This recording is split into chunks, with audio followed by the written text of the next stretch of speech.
Olá a todos, é uma imensa felicidade voltar a estar com vocês para estudar, para refletir sobre a doutrina espírita e a história do movimento espírita, especialmente sobre os temas tratados no livro O Legado de Allan Kardec.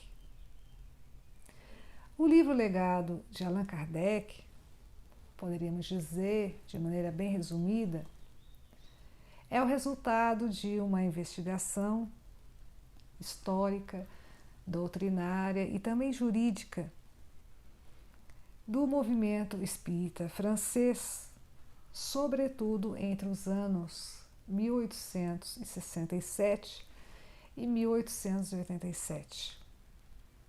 E nesta investigação, nos deparamos com fatos muito graves. E qual foi a nossa atitude diante disso? Será que deveríamos deixar esses fatos desconhecidos ou até escondidos? Ou será que deveríamos estudar e refletir sobre eles? A nossa posição está bem clara na introdução do livro Legado de Allan Kardec. Devido a nosso compromisso com o Espiritismo e, portanto, com a verdade, não hesitamos em analisá-los, em analisar esses fatos graves neste livro. Justamente por sua gravidade, esses fatos necessitam ser conhecidos e estudados para que situações semelhantes não voltem a ocorrer. E a que se referem esses fatos graves?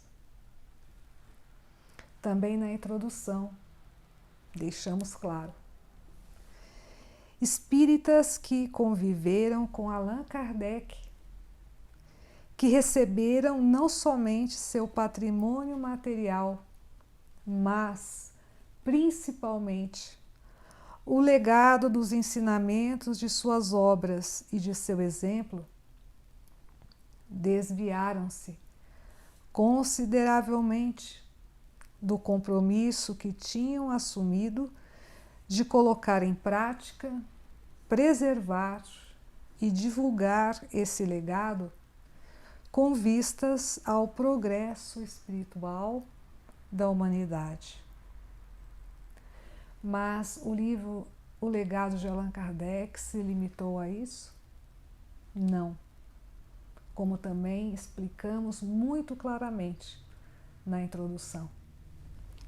Por outro lado, em nossa investigação, também se constatou o testemunho de coragem e de abnegação de espíritas pioneiros, que nas circunstâncias mais adversas conseguiram perseverar fiéis ao legado de Allan Kardec.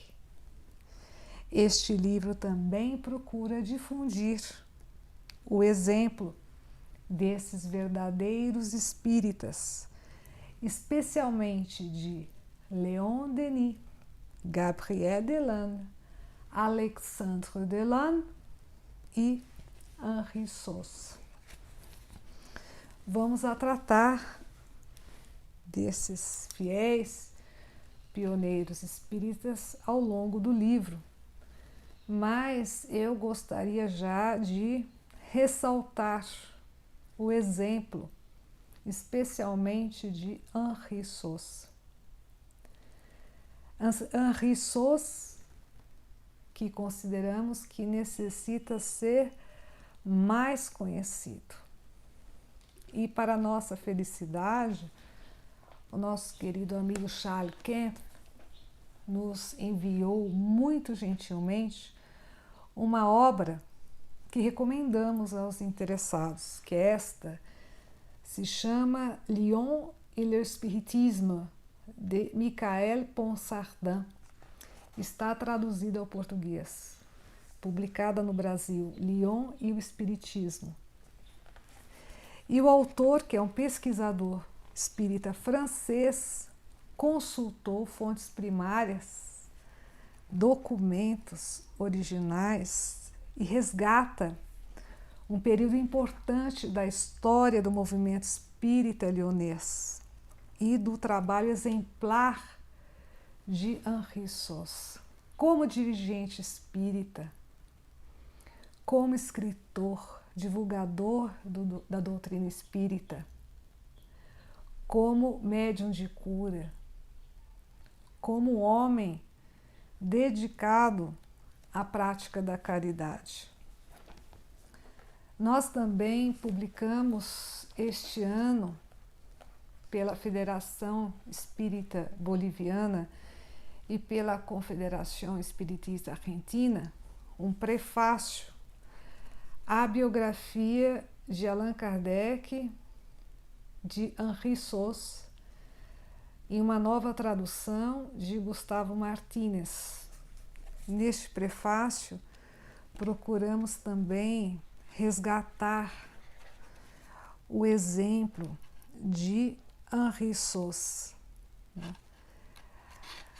Não vamos nos estender muito, mas nos permitimos comentar brevemente, que o movimento espírita lyonês, no século XIX, realmente é admirável.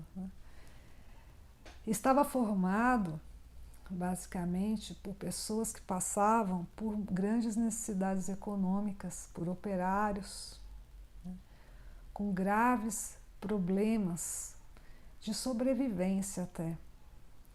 E o movimento espírita lyonês, além de um trabalho exemplar na divulgação do espiritismo, também desempenhou atividades pioneiras, admiráveis no campo da caridade, liderados por Henri Sauce. Vemos a criação, por exemplo, de uma creche. Também, por iniciativa de Henri Sauce, se criou uma caixa de auxílios que dava pensões para pessoas necessitadas. Inclusive, a primeira edição desta obra, biografia de Allan Kardec, escrita por Henri Sauce, foi dedicada a ajudar as pessoas necessitadas. Os recursos financeiros obtidos com a venda da primeira edição da biografia de Allan Kardec, publicada por Henri Sauce, foram destinados a essa caixa de auxílios que dava pensões a pessoas necessitadas.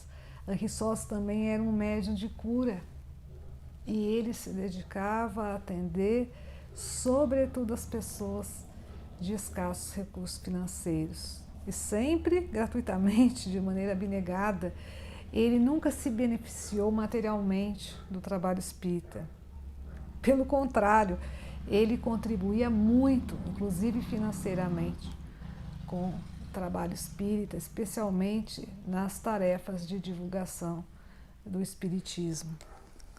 Também está no YouTube uma conferência proferida por Gustavo Martínez no 5º Congresso Espírita Sul-Americano, realizado na Bolívia, na qual ele trata do exemplo de Henri Sauce. Nós realmente recomendamos aos interessados que assistam à conferência de Gustavo Martínez, que se chama Biografia de Allan Kardec por Henri Sauce. Bem, diante desse estudo que fizemos no livro Legado de Allan Kardec, tanto dessas atitudes de desvios de alguns pioneiros espíritas, como das atitudes exemplares de outros pioneiros espíritas, qual é a nossa postura? E também isso está muito claro na introdução do livro Legado de Allan Kardec, na qual escrevemos o seguinte: tanto esses espíritas fiéis como os que cometeram graves erros, têm recebido da justiça divina segundo suas obras e continuam seu processo de evolução espiritual.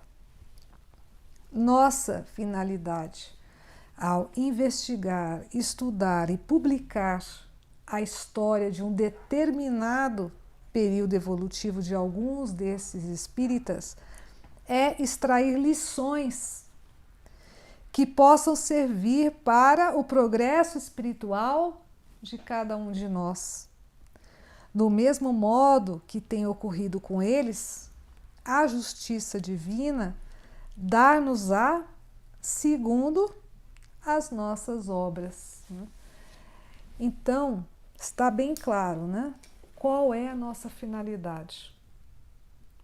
Ao estudar, ao refletir sobre as atitudes desses espíritas pioneiros mencionados no livro Legado de Allan Kardec,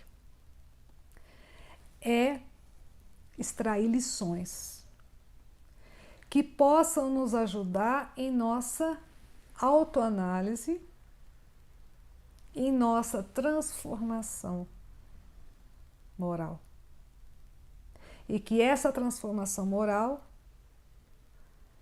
possa ajudar, né, o movimento espírita e a sociedade de maneira geral. Então, por exemplo, diante de um desvio perpetrado por um espírita pioneiro que estamos estudando, qual é a proposta? A proposta é perguntar-se a si mesmo: será que eu também não estou fazendo o mesmo que ele? Será que eu também não me estou desviando? Né? Ou estar vigilante para não cometer o mesmo desvio. E se consideramos que nos estamos desviando, intensificar nossos esforços para corrigir o rumo. E diante de uma atitude exemplar, de fidelidade ao legado de Allan Kardec, dada por um espírita pioneiro que vamos estudar, qual é a proposta? Extrair lições, ideias, inspirações que possam orientar e estimular o nosso próprio trabalho, a fim que nós também possamos ser fiéis ao legado dos ensinamentos, das obras e do exemplo de Allan Kardec. Então, poderíamos perguntar-nos finalmente, né? O livro Legado de Allan Kardec se limita a um estudo do passado, um estudo teórico, né, do movimento espírita na França no século XIX? E a resposta também está na introdução, na qual escrevemos o seguinte: portanto, mais que um estudo do passado, este livro constitui um convite para a reflexão e a ação quanto à responsabilidade que temos perante o legado de Allan Kardec. Não é simplesmente um estudo teórico, é uma reflexão para que possamos pôr em prática essas lições da história, para que possamos progredir mais individualmente e colaborar, na medida das nossas possibilidades, com o progresso geral. Essa é a proposta, esse é o convite que fazemos a todos vocês. Agradecemos de coração a atenção de vocês, a participação nesse estudo. Queremos muito continuar juntos ao longo dessa série de vídeos para estudar, para refletir e para, sobretudo, aplicar esse conhecimento em nós mesmos, esforçarmos ainda mais em nosso processo de transformação moral e colaborar positivamente no movimento espírita e na sociedade, de maneira geral. Esteja à vontade para compartilhar este vídeo. Agradecemos muito a divulgação desses estudos. Agradecemos especialmente a Rádio Portal da Luz e o pool de emissoras de rádio espíritas que estão transmitindo os áudios dos nossos estudos, e desejamos a todos vocês muita paz, muita saúde e muita felicidade.